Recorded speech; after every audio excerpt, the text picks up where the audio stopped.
يضلله فلا هادي له ونشهد أن لا إله إلا الله ونشهد أن سيدنا ومولانا محمدا عبده ورسوله أما بعد فإن خير الحديث كتاب الله وخير الهدي هدي محمد صلى الله عليه وسلم وشر الأمور محدثاتها كل محدثة بدعة وكل بدعة ضلالة وكل ضلالة في النار. قال الله تبارك وتعالى في الكلام المجيد والفرقان الحميد: أعوذ بالله من الشيطان الرجيم بسم الله الرحمن الرحيم.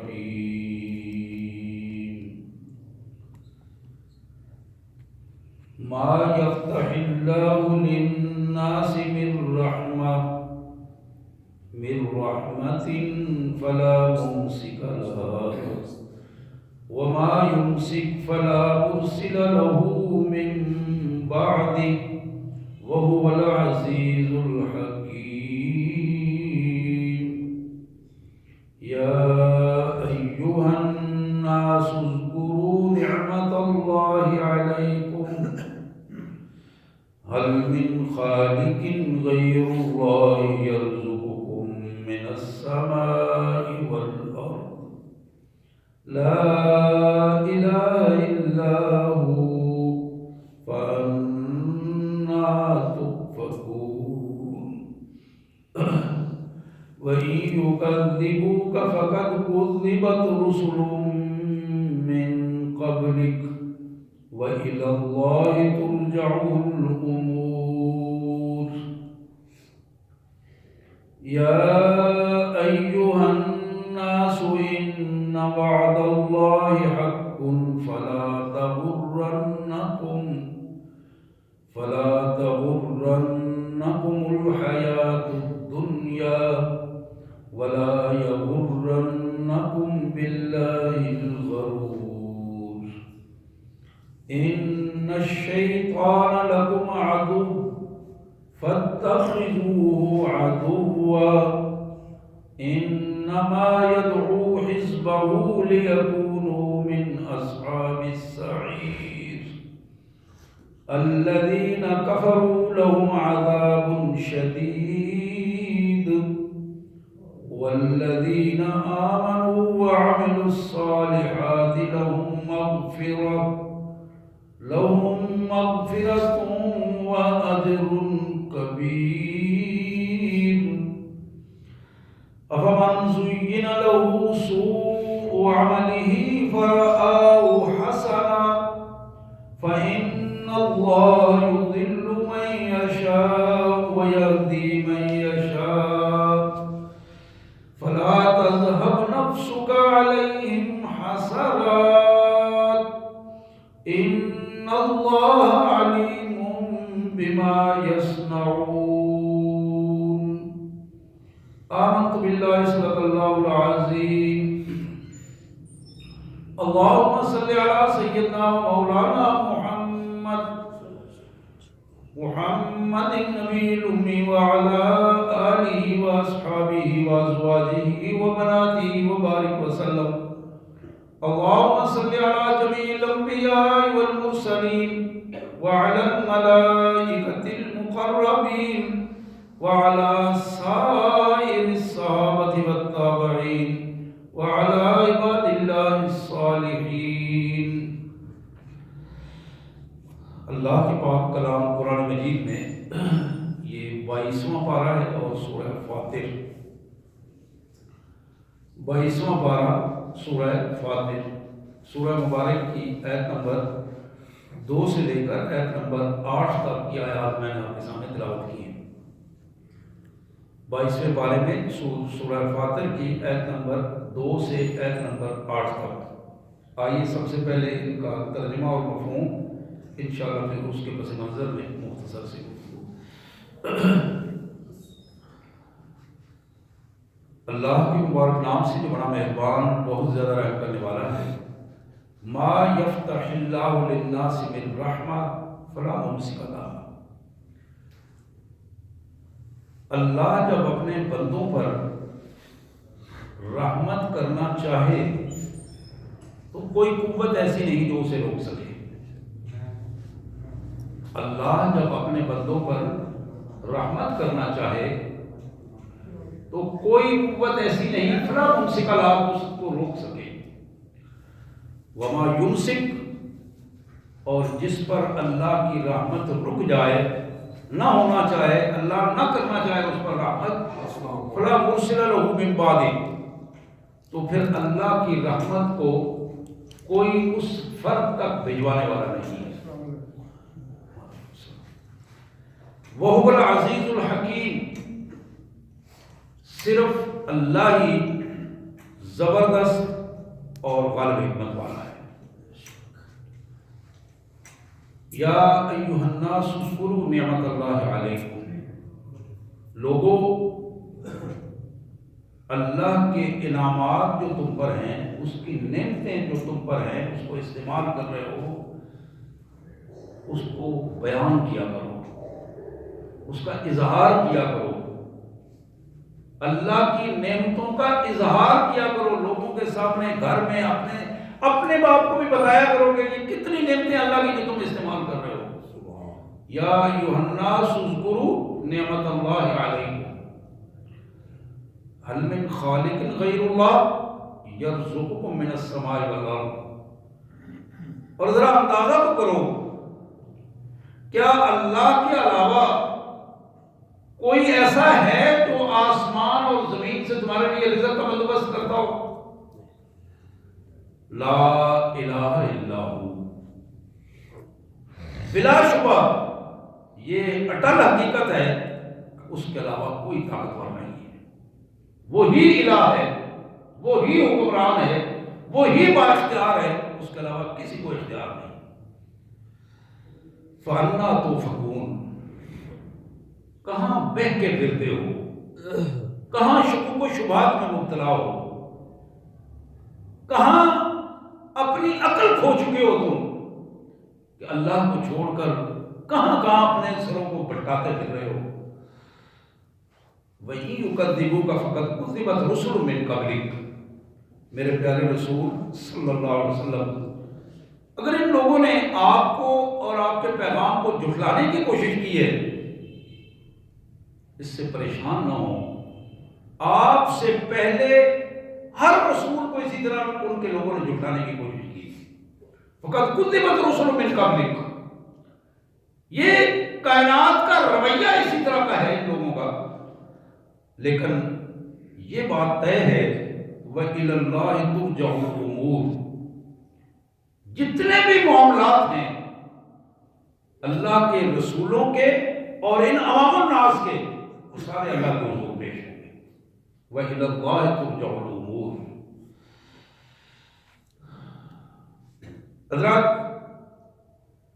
پہلے خطاب تھا یا ایھا الناس، اب دوبارہ پھر اللہ نے وہی لفظ استعمال کیے ہیں، یا ایھا الناس ان وعد اللہ حق، لوگو آنکھیں کھولو، ہوش کرو، اللہ کا کیا ہوا وعدہ سچا وعدہ ہے، قیامت آئے گی، اپنے وقت پہ آئے گی، بالکل سچا وعدہ ہے۔ ہوش و حواس اپنے قائم کرو، آنکھیں کھولو، یہ وعدہ تمہارے سامنے آنے والا ہے۔ فلا تغرنکم الحیات الدنیا، یہ دنیا کی زندگی اور اس کے اسباب تمہیں دھوکے میں مبتلا نہ کر دیں، اس دھوکے میں اپنا سفر پھوٹا مت کرو، اس دھوکے میں اپنی تیاری مت چھوڑو۔ ان وعد اللہ حق، اللہ کا وعدہ سچا ہے۔ فلا یغرنکم باللہ الغرور، اور اللہ کے بارے میں تمہیں دھوکہ دینے والا دھوکہ نہ دے، دھوکے میں تمہیں مبتلا نہ کرے۔ شیطان جو تمہارے پیچھے لگا ہوا ہے، اللہ کے بارے میں تمہیں دھوکے میں مبتلا کر رہا ہے، اس کے دھوکے سے بچنے کی کوشش کرو۔ ان الشیطان لکم عدو، یہ شیطان تمہارا دشمن ہے، یہ وہ ہے جس نے کھل کے اس کا اظہار کیا ہے، تَتَّخِذُوهُ عَدُوًّا، اللہ کے بدلے اس کو دشمن سمجھو، یہ تمہارا دشمن ہے، اس کو دشمن سمجھو۔ اپنے آپ کو اپنے ماحول میں سب کو بتاؤ کہ یہ دشمن ہے، اس سے دشمنی کا وہ رویہ رکھ رہا ہے، اس سے تم بھی اسی طرح کا دشمنی کا رویہ رکھو۔ فَاتَّخِذُوهُ عَدُوًّا انما يدعو حزبه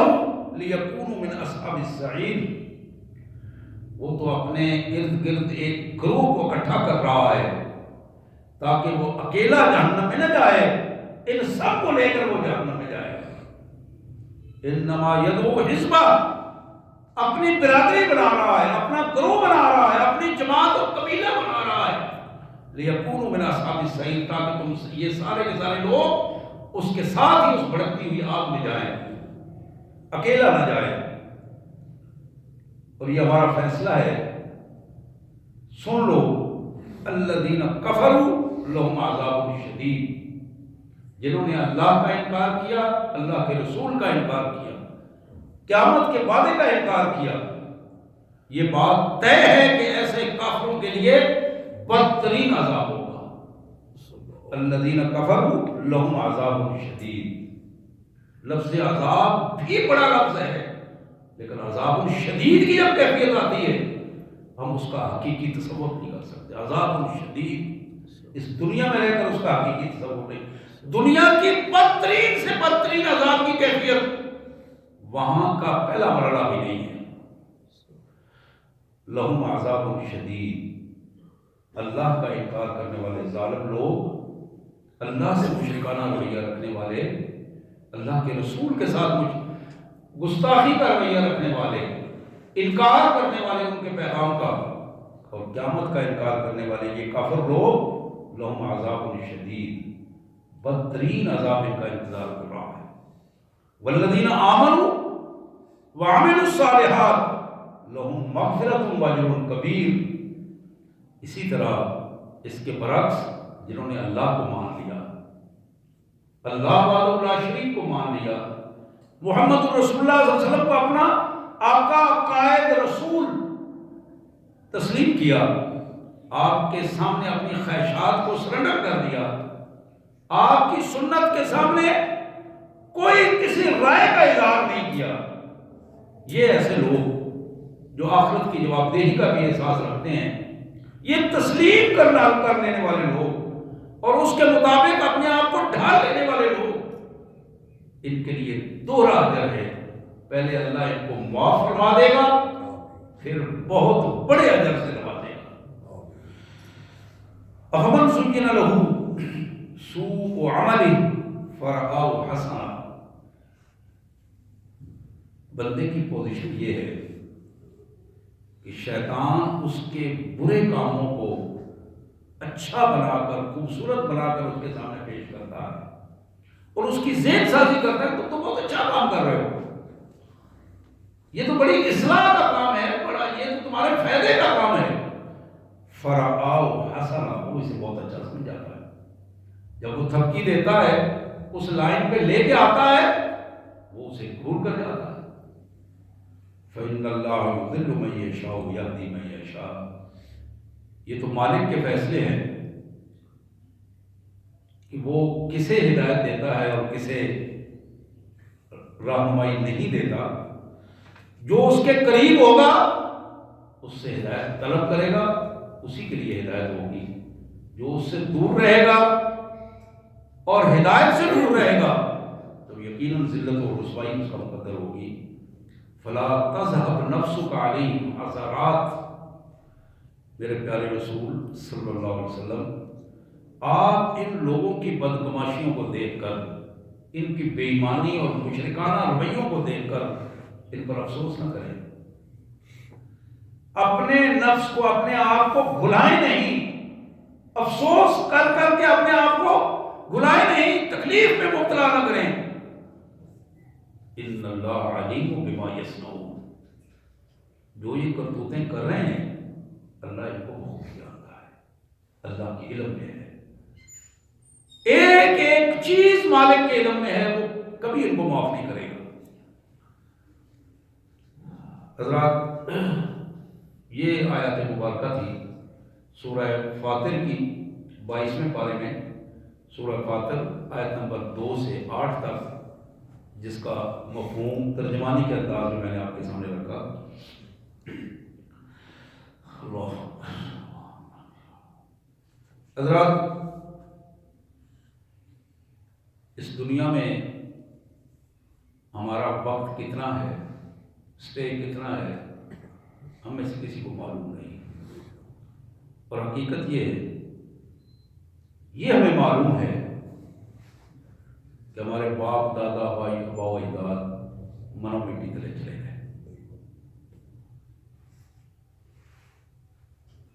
کسی کے پاس والدین ہیں، کسی کے پاس دادا تک موجود ہیں، اور کسی کے پاس والدین بھی نہیں ہیں، دادا بھی نہیں ہے، اور پردادے کا ممکن ہے اسے یاد ہی نہ ہو کہ وہ کون تھے۔ بات صرف یہاں تک جا کے ختم ہو جاتی ہے، اور پھر کسی کو اگر اس سے زیادہ دیکھنے کی ضرورت پڑتی ہے تو اس کو پھر اپنا شجرہ ڈھونڈنے کی ضرورت پڑتی ہے، کچھ خاص لوگوں سے رابطہ کرنا پڑتا ہے کہ میرے پردادا اور اس سے لکڑ دادا وہ کون تھے۔ وہ جو نسب نامہ رکھنے والے لوگ ہوتے ہیں ان کے پاس معلوم ہوتی ہے، اور ان سے ان کو ڈھونڈنا پڑتا ہے کہ ہم کون ہیں اور کہاں ہیں اور کیسے ہیں۔ ورنہ دنیا کی حقیقت یہ ہے کہ بندہ ایک مختصر سے وقت کے لیے آزمائش کے طور پر یہاں آیا ہے، اور یہ مختصر سا وقت جو اسے بظاہر بڑا معلوم ہوتا ہے، ہم سوچتے ہیں کہ 20 سال گزار لیے، ذہن میں آتا ہے کہ 40 سال بڑی زندگی گزار لی، 60-70 سال زندگی گزار لی، فلاں بندہ اس کی عمر 100 سال ہو گئی، 120 سال، یہ ریکارڈ والی چیزیں آنا شروع ہو گئی، کتابوں میں لکھنا شروع ہو گیا، اخبارات میں آنا شروع ہو گیا، سوشل میڈیا میں فوٹو آنا شروع ہو گئے کہ 110 سال 20 سال 100 سے اوپر عمر گزر گئی، اور بڑی سی عمر 30-40 اور 150 تک ہے۔ یہ بہت بڑی حد ہے کہ شاید کوئی دنیا میں اس طرح کو 150-60 تک گیا ہو۔ ہماری اس دور میں یہی صورتحال ہے۔ میں کئی دفعہ کہا کرتا ہوں کہ اس سے پہلے اگر ہم یہ غور کریں، یہ تو میری اور آپ کی عمر تھی، ہمارے آباء و اجداد کی عمر تھی، لیکن ذرا تصور تو کریں کہ نبی رحمت صلی اللہ علیہ وسلم کو آپ کا دور مبارک گزرا ہوا 1500 سال تقریباً بیت چکا ہے، اور اس دور کے نیک اور برے سارے لوگ زمین کے نیچے 1500 سال سے پڑے ہوئے ہیں۔ مالک کا فیصلہ ہے کہ اپنے بندوں کے لیے اس نے وہاں آسانیاں پیدا کر دی ہیں، جنت کا ماحول پیدا کر دیا ہے، لیکن برے لوگوں کے لیے جو ماحول ہے، جن کو وہاں جوتے پڑ رہے ہیں اور صبح شام یہ سلسلہ جاری ہے، جن کے لیے وہاں زہریلے جانور ان کا استقبال کر رہے ہیں۔ حدیث میں یہ الفاظ آتے ہیں، سیاست تک یہ حدیث ہے کہ جب آدمی قبر میں ہوتا ہے تو ایک گنجا سانپ، جو زہریلے سانپوں میں سب سے بدترین مشہور ہے گنجا سانپ، اور اس کے ماتھے کے اوپر بڑی بڑی 2 آنکھیں اور اس سے اوپر 2 نشان ہوتے ہیں، اور یہ بدترین سانپوں کی نسل میں بدترین سانپ ہے۔ اس نسل میں ایک سانپ اللہ تبارک و تعالیٰ اس بندے کی قبر میں ساتھ ہی اس کے داخل کر دیتے ہیں جو بندہ نماز سے نفرت کرتا ہوگا، نماز نہ پڑھتا ہوگا، نماز کے وقت سوتا رہا ہوگا، نماز میں سستی کرتا ہوگا۔ اور پھر حدیث کی یہ الفاظ ہے، میرے پیارے آقا صلی اللہ علیہ وسلم نے ارشاد فرمایا کہ جب بھی کسی نماز کا وقت آتا ہے،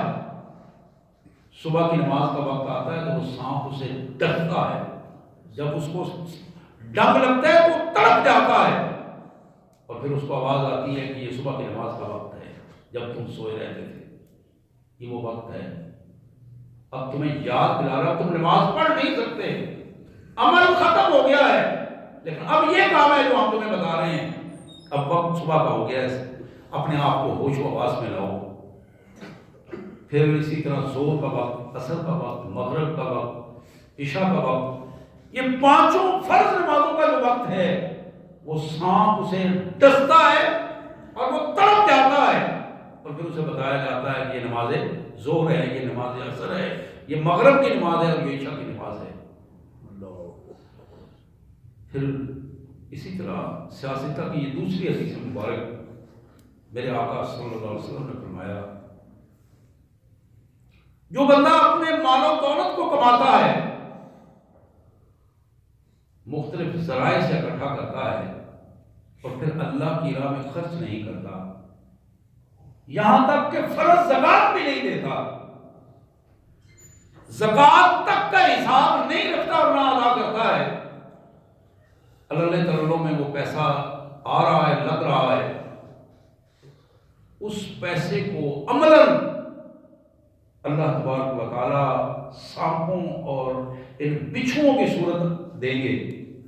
اور پھر وہ قبر میں اسے ڈسیں گے اور اسے بتائیں گے کہ ہم تمہارا وہ مال ہیں جس کو بے زکاتہ مال جو تھا، جس کو تم نے سنبھال سینچ کر رکھا تھا، سنبھال کے رکھا تھا، آج اپنی شکل میں. بلکہ اس سے آگے قرآن یہ ارشاد فرماتا ہے، غالباً سورہ انفال یا سورہ توبہ کی آیات ہیں، دوسری جگہ پہ بھی موجود ہیں. اللہ تبارک و تعالیٰ فرماتے ہیں کہ ہم اس مال کو جس کو ہم نے دنیا میں مالک بنایا، مال تو ہمارا تھا، ہم نے مالک بنایا تھا. جس زمین پر ہم اتراتے ہیں جاگیرداری کے چکر میں، میرے پاس 1 مربع ہے، 2-4 ایکڑ ہے، 2-4 کنالے ہیں، 100 مربع زمین ہے، 150 200 250 مربع زمین ہے، اتنے 1000 ایکڑوں کا مالک ہوں. الارض للہ یورثها من عباده، زمین ہماری ملکیت ہے. اللہ فرماتے ہیں الارض للہ، اللہ کی ملکیت ہے، اللہ اپنے بندوں کو جس کو چاہتا ہے عطا کرتا ہے، اور وہ عارضی طور پر عطا کرتا ہے، اور اس لیے نہیں عطا کرتا کہ وہ بندے بندگی کو چھوڑ کر شیطان بن جائیں، طاغوت بن جائیں. اس لیے زمین نہیں ملتی ان کو، جاگیرداری اس لیے نہیں ملتی. یہ پیسہ کی وجہ سے جو یہ صنعت کاری کا نظام ہے، جو پیسہ سمیٹنے کا ایک سلسلے ہیں، وہ جاگیرداری نظام ہو یا صنعت کاری کا نظام ہو یا کوئی اور ذریعہ ہو. وَمِمَّا رَزَقْنَاهُمْ يُنْفِقُونَ، قرآن یہ الفاظ کہتا ہے لوگوں، وہ لوگ بڑے قابل قدر ہیں جن کو ہم نے اپنا مال دیا اور اس میں سے وہ خرچ کرتے ہیں. مال ان کا نہیں تھا، ملکیت ہماری تھی، ہم نے انہیں اس دنیا میں جاتے ہوئے وہ مال کسی نہ کسی انداز میں عطا کر دیا، اس لیے کہ تم خود بھی کھاؤ اور ہمارے راستے پر بھی اسے لگاؤ. حضرات، یہاں جو پہلی چیز کائنات کے مالک نے بتائی، ما یفتح اللہ للناس من رحمت فلا ممسک لہا وما یمسک فلا مرسل لہ من بعدہ وہو العزیز الحکیم. ہم یہ سمجھتے ہیں کہ یہ میرا بڑا کارنامہ ہے کہ میں مسجد میں آگے نماز پڑھ لیتا ہوں، اور میری بڑی ہمت ہے کہ میں پیسہ کما کر رب کے راہ میں خرچ کر دیتا ہوں، میری بڑی ہمت ہے کہ میں اللہ کے دین کو لوگوں تک پہنچانے کے لیے وقت نکالتا ہوں اور جاتا ہوں. یہ ساری کام مختلف حوالوں سے ذہن میں آتی ہے، لیکن حقیقت یہ ہے میرے بھائیوں، یہ اللہ کی توفیق ہے. اللہ اپنی دی ہوئی صلاحیتوں سے جس کو نواز دے، اپنی رحمت سے جس کو نوازے، اور اپنا کام جس سے لینا چاہے. ورنہ اللہ کسی کا محتاج نہیں، نہ ہماری نماز پڑھنے کا اس کو ضرورت ہے، نہ اس کو ہمارے مال و دولت کی ضرورت ہے، نہ ہم وہ جو کارنامے سر انجام دیتے ہیں اس کی اللہ کو ضرورت نہیں ہے. ان میں سے ہر چیز ہمارے اجر میں اضافہ کرتی ہے اور ہمارے لیے کامیابیوں کے راستے کھولتی ہے. جتنا ہم اپنے مالک کے قریب ہوتے چلے جاتے ہیں اتنا زیادہ رحمتوں کے دروازے کھولتے چلے جاتے ہیں. تو یہاں مالک نے فرمایا کہ جس کو ہم سلیکٹ کریں، جس پر ہم رحمت جس کو دینا چاہیں اس کو تو کوئی روک نہیں سکتا، اور جسے ہم روک لیں رحمت نہ دینا چاہیں، اور یہ بات بڑی واضح ہے، جو دل مردہ ہوتے ہیں، اللہ کی طرف رجوع نہیں کرتے، اللہ سے معافی نہیں مانگتے، اپنے مالک سے تعلق نہیں بناتے، وہ کبھی بھی اللہ کی رحمت کا مستحق نہیں ہو سکتے۔ اللہ کی رحمت کا مستحق وہی جسم ہے، وہی دل ہے جو اس کوشش میں لگا رہتا ہے کہ میرے مالک میرے گناہوں میں کو معاف کر دے، میرا مالک مجھ پر اس سے رحمت طلب کرتا ہے بندہ، اور رحمتوں کے طلب کرنے کا جو اگلا انداز کائنات کے مالک نے فرمایا، یا ایھا الناس اذکروا نعمت اللہ علیکم، لوگو اللہ کے جو انعامات تم پر ہیں ان انعامات کا ذکر کیا کرو۔ ذکر کرنے کا یہ مطلب نہیں ہے کہ اس کو جلیاں ڈالو، ذکر کرنے کا مطلب یہ ہے کہ اسے بیان کرو، اپنے آپ کو بھی باور کرو کہ آج اللہ کی دی ہوئی صحت میرے پاس ہے، میرا دل ٹھیک ہے، جگر ٹھیک ہے، معدہ ٹھیک ہے، اعضاء و جوارح ٹھیک ہے، میں آتا جاتا مسجد میں آنا جانا اور اپنے کاموں پر اٹھ کے لیے سر اٹھ کر کرتا ہوں، تو یہ اللہ کا کتنا کرم ہے۔ ورنہ کتنے لوگ ہیں، جا کے ٹراما سینٹر میں کوئی گھنٹہ گزاریے، پھر دیکھیے کہ کتنی چرپائیاں ہیں جو روزانہ وہاں آ رہی ہوتی ہیں، اور ایک ایک لمحے کے بعد وہاں ایک لائن لگی ہوتی ہے اس انداز میں، یا کہیں ایمرجنسی کے اس وارڈ میں چلے جائیے کہ جہاں لوگ کرا رہے ہیں، کوئی درد سے کرا رہا ہے، کسی کی ٹانگ ٹوٹی ہوئی ہے، کسی کا بازو ٹوٹا ہوا ہے، کسی کا دل کا آپریشن ہوا ہے، کسی کا جگر کے ٹرانسپلانٹ کرانے والا ہے، کسی کا آنکھوں کا مسئلہ بن گیا ہے، کسی کے کان صحیح کام نہیں کر رہے، بات دیکھیں کہ ان کی پوزیشن کیا ہے، وہاں اندازہ تو کریں کہ ان کی صورتحال کیا ہے۔ ایک ایک چیز کی قیمت، ایک ایک چیز کی قیمت آپ یقین کیجیے اس وقت نظر آتی ہے جب وہ رحمت چھن جاتی ہے، جب وہ نعمت چھن جاتی ہے۔ بہت کم لوگ ہیں کہ جن کے پاس نعمتیں موجود ہوں اور پھر ان کا وہ شکر ادا کرے۔ حضرات یہ تو اپنی زندگی کی بات ہے، میں گھریلو زندگی کی بات اگر کروں، کیا نیک اور اچھی بیوی اللہ کی نعمت نہیں؟ بہت بڑی نعمت ہے، جس کو اللہ اور اللہ کے رسول نے بتایا کہ گناہوں سے بچنے کا ایک مکمل ذریعہ اللہ تعالیٰ نے تمہارے سامنے رکھا ہے، تمہاری زندگی کو پاک صاف رکھنے کا ذریعہ رکھا ہے۔ کیا ہم نے اس نعمت کو کبھی نعمت سمجھا ہو؟ یا پھر ہم عزت کے ساتھ بلانے کو بھی اپنی توہین سمجھتے ہوں، اسے عزت دینا بھی اپنی توہین سمجھتے ہوں، اور ایک لونڈی اور غلاموں کا سرویہ اپنے گھروں میں ماحول بنا رکھا ہو۔ اس کیفیت کو اسلام کسی صورت میں بھی نہ پسند کرتا ہے، نہ ہی اللہ اور اللہ کے رسول نے اس کی اجازت دی ہے۔ اسی طرح ہم دوسری نعمت جو ہمارے گھروں میں موجود، ہماری اولاد ہماری نعمت ہے، بیٹیاں اللہ کی بہت بڑی نعمت ہے، بیٹے اللہ کی نعمت ہے، اور یہ چھوٹے بچے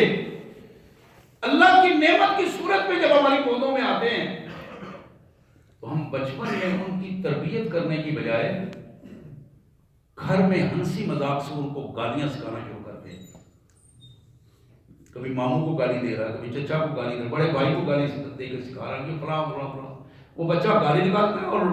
رشتہ دار قریبی بیٹھ کر خوش ہوتے ہیں، تالیاں بجاتے ہیں، خوش ہوتے ہیں، اس کی تصویریں بنائی جاتی ہیں کہ یہ ویڈیو بنائی جاتی ہے، یہ بچہ بول رہا ہے گالیاں دے رہا ہے، بولنے کا سٹائل اس کا گالیوں کا سٹائل ہے۔ اللہ کی نعمت کو ہم کس طرح ضائع کر رہے ہیں، کس طرح برباد کر رہے ہیں، کہ وہ بچہ جس نے اس قوم کی قیادت کرنی تھی، ہم نے اس کی پہلی اٹھان اور پہلی سیڑھی شیطان کے عمل پر رکھی ہے، اور پھر بچیوں اور بچوں کی یہ تربیت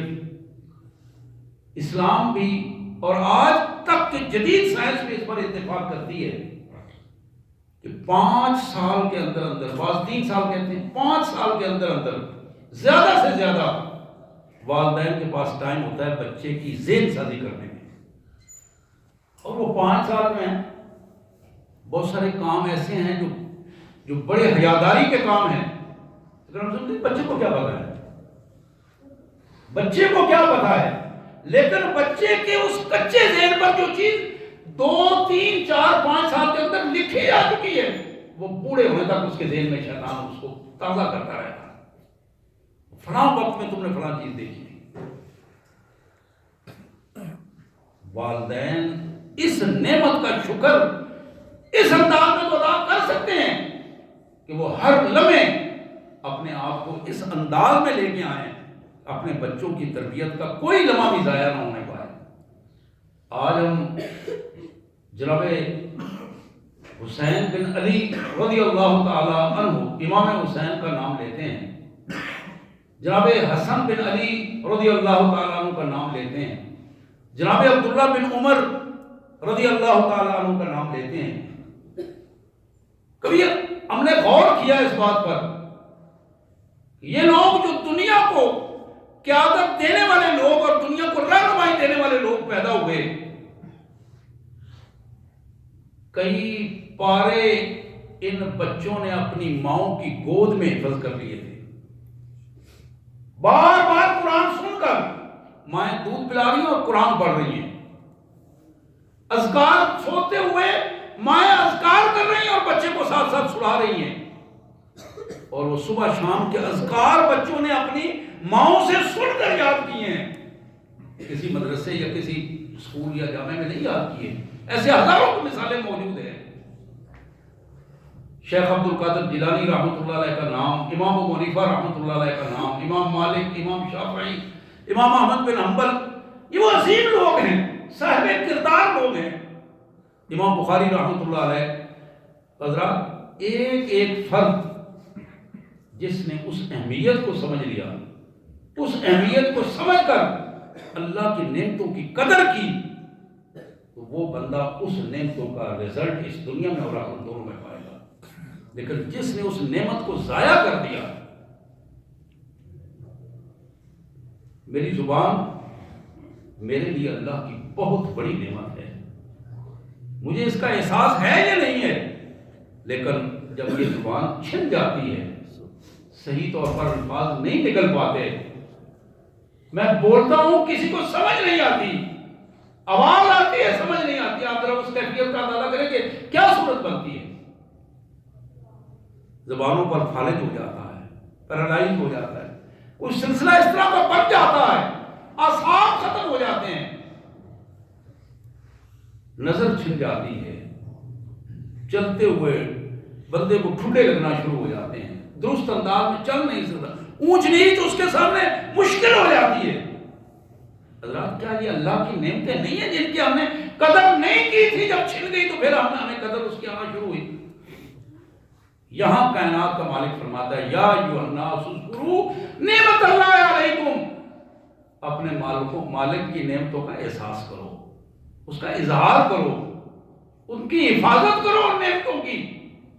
جو اس کا بیان کرو گے، احساس کرو گے، اظہار کرو گے، اللہ تبارک و تعالیٰ ان کی ان نعمتوں کا قدر تمہیں سکھائے گا اور تمہیں اجر دے گا۔ میرے بھائیوں، میری بہنوں، کیا گھر میں جہاں بیوی نعمت ہے، جہاں بچے نعمت ہے، ماں باپ اللہ کی کتنی بڑی نعمت ہے، کتنی بڑی نعمت ہے۔ جس طرح ماں باپ کے لیے اولاد نعمت ہے، اسی طرح اولاد کے لیے ماں باپ بہت بڑی نعمت ہے۔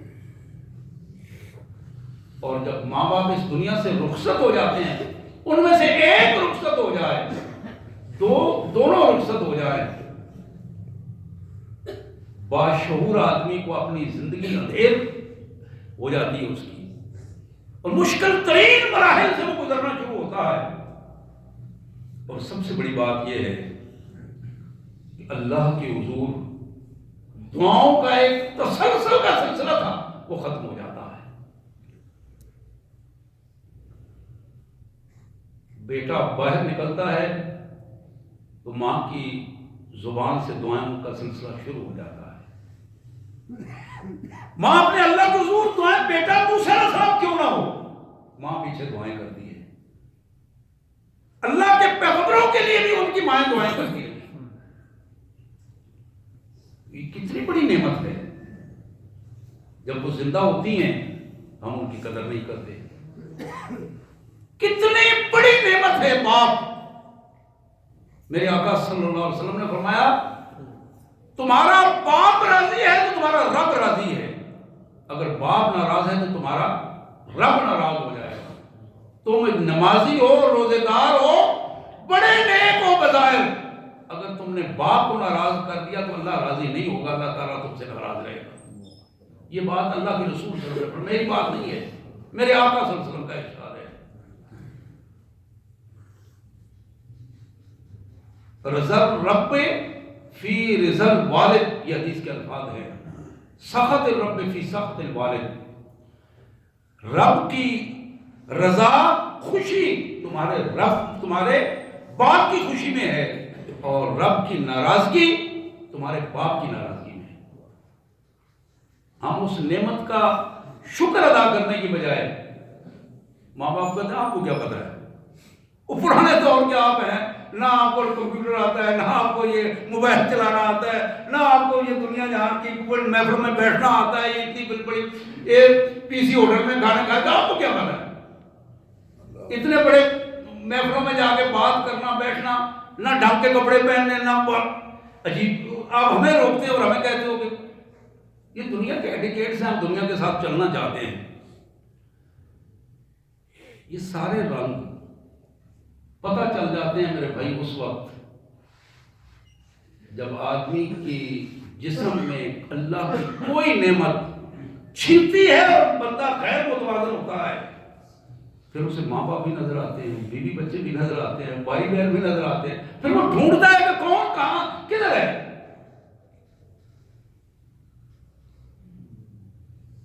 یا ایھا الناس اذکروا نعمت اللہ علیکم، لوگوں اللہ کی نعمتوں کی قدر کرو، اللہ کی نعمتوں کی قدر کرو. یہ جو تم خوراک کھاتے ہو یہ کتنی بڑی نعمت ہے، یہ جو پھل کھاتے ہو کتنی بڑی نعمت ہے، یہ جو پانی پیتے ہو کتنی بڑی نعمت ہے. سورہ ملک کے آخر میں تبارک اللہ دی سورۃ آخری آیت اللہ فرماتے ہیں یہ جو میٹھا اور صاف ستھرا پانی ہم تمہیں دیتے ہیں، اس پانی کو ہم زمین کی تہوں میں لے جائیں اور تمہیں میٹھا اور صاف ستھرا پانی نہ مل سکے، تم بتاؤ کہ کون ہے تمہیں جو میٹھا اور صاف ستھرا پانی لے پلا کے دے گا. کیا اللہ کی نعمت کی قدر نہیں کرتے ہو؟ یہ جو زمین کی تہوں میں، زمین کے اوپر، آسمان، ہواؤں میں، جہازوں میں،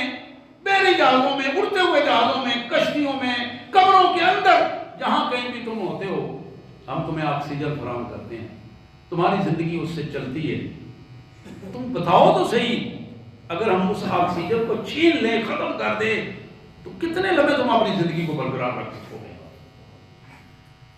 حضرات، یہ کائنات کے مالک نے بڑے ہی پیارے انداز میں اپنے بندوں کو یہ بات بتائی ہے کہ میرے بندو، میری نعمتوں کا تذکرہ کرو گے، یاد کرو گے، ذہن میں رکھو گے، ان کی قدر کرو گے تو میں تمہیں اور نعمتیں عطا کروں گا، میں تمہیں اور نعمتیں عطا کروں گا. لیکن ان نعمتوں کی قدر نہیں کرو گے تو پھر ذلت و رسوائی تمہارا مقدر ہوگی، پریشان ہو جاؤ گے. یہ دنیا کی زندگی بھی مشکل ہوگی اور آخرت بھی تمہارے لیے مشکل ہوگی، اور یہ موت بھی مشکل ہوگی، یہ قبر بھی مشکل ہوگی، حشر بھی مشکل ہوگا. پھر بیڑا پار لگنے والی بات جو ہے، یہ جو ہم یہاں کہتے ہیں نا کہ وہ فلاں بیڑا پار کر دے گا، یقین کیجئے وہ فلاں کو خود نہیں پتا کہ اس کے اپنے بیڑے کی کیا پوزیشن بنتی ہے. وہ بیچارہ تو خود اس نے ہاتھ اٹھا کے، ہاتھ جوڑ کے اپنے اللہ سے معافی مانگ رہا ہوگا. میری اور تیری اس کو کیا ہوش ہوگی؟ وَلَا تَزِرُ وَازِرَةٌ وِزْرَ أُخْرَىٰ، وَلَا تَزِرُ وَازِرَةٌ وِزْرَ أُخْرَىٰ، کوئی کسی کا بوجھ نہیں اٹھائے گا. وہاں اللہ کے حضور ہر شخص کو اکیلا پیش ہونا پڑے گا، اکیلا. اور آپ کے علم میں ہے کہ قرآن میں بار آئے الفاظ آتے ہیں کہ حشر کا دن 50,000 سال کا دن ہوگا، مما تعدون، 50,000 سال، اور پھر اس دن میں ہمیں رہنا ہوگا، اپنا اپنا حساب دینا ہوگا، انتظار کرنا ہوگا. اور انتظار کی کیفیت عام حالات میں، یہ لوگ عدالتوں میں جاتے ہیں 2-4 گھنٹے انتظار کرنا بڑے مشکل کا شکار ہو جاتے ہیں، ہاسپٹل میں جاتے ہیں انتظار کرنا بڑے مشکل کا شکار ہو جاتے ہیں، شناختی کارڈ بنوانے کے لیے جائیں تو لائن میں لگنا پڑے بڑے تنگ ہو جاتے ہیں. گھنٹوں کی بات ہے، ہزاروں سال دن رات انتظار کرنا، اور اس اذیت میں کہ جہاں ماحول پورا کا پورا گرم اور زمین کی گرمی حشر کے دن دیکھنے والی، پیاس کی کیفیت نہ رکنے والی، اس ماحول میں اللہ کی نعمتوں کا ادراک ہوگا، لیکن بندہ کر کچھ نہیں سکے گا. آج وقت ہے میرے لیے بھی، آپ کے لیے بھی، ہم اپنے اللہ کی دی ہوئی ان نعمتوں کو جو ہمارے جسم پر ہیں، یہ زبان ہے، ناک ہے، کان ہے، دیکھیں ناک کے تو چھوٹی سی حدود ہے، اب یقین کریں کہ حدود جس کی متصل ہو جاتی ہے مصیبت بن جاتی ہے اس بندے کے لیے. یہ چھوٹی سی اگر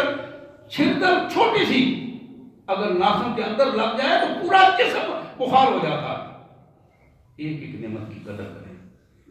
ان کو گنوائیں، بچوں کو بتائیں، گھر میں بیٹھیں، ماں باپ والی نعمت کی قدر کریں، اپنے بچوں کی قدر کریں، اپنی بیوی کی قدر کریں، بھائی بہنوں کو احترام دیں. آپ دیکھیں کہ زندگی کس طرح اللہ کی نعمتوں کا تذکرہ کرنے اور ان کی قدر کرنے سے زندگی پرسکون ہوتی ہے. اللہ میں اس کی توفیق عطا فرمائے. واخر دعوانا الحمدللہ رب العالمین.